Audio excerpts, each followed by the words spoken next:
I'd like to just take a few moments out of this festive day to bid farewell to our friends, Your Excellencies and colleagues from the State Department and from elsewhere in D.C. Welcome to the State Department. Welcome back to the State Department. These going aways have become very difficult for me, but this one is somewhat like bidding your neighbor goodbye when he's just moving 2 houses down. So I'm actually very, very happy that, sad that you're leaving the diplomatic corps, but happy to hear that you're going to stay close to our orbit, because you're wonderful colleagues and have become good friends of so many people here at the State Department. So for once in our lives as diplomats, we don't have to say farewell. We can just say see you in a little bit. But we would be remiss, however, if we didn't highlight the ambassador and Yolanda's contributions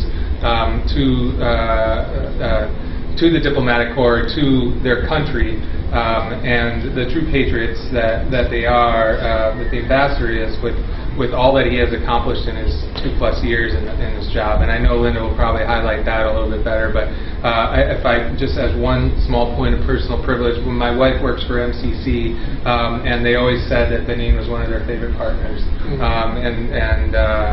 their favorite partners because of your commitment to that work, and your full commitment to that work was evident.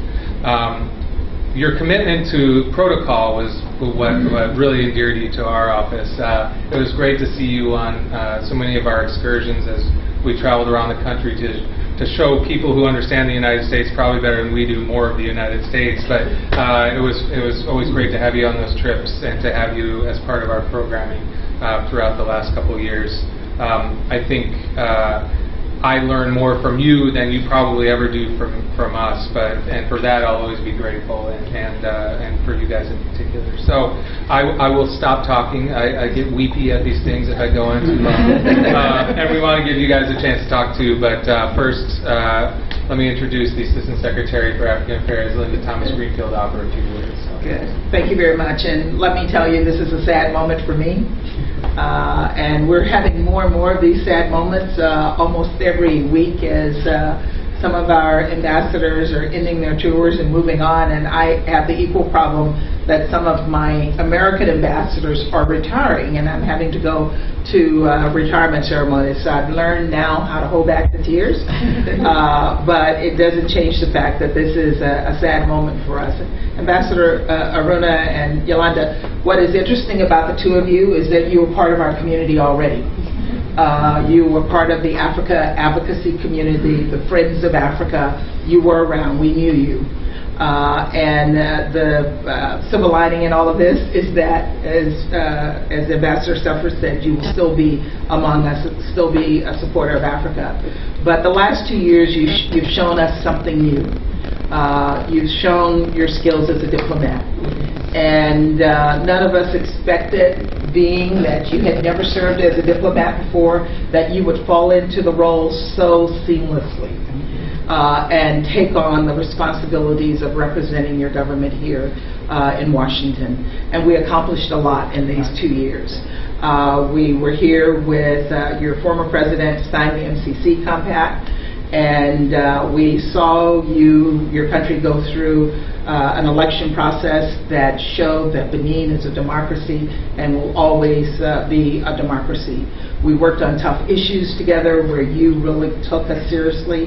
You knew how to work with our Congress, and you engaged the Congress I thought, very, very skillfully on sometimes some tough issues, as you know. And so I want to wish you the best in the future.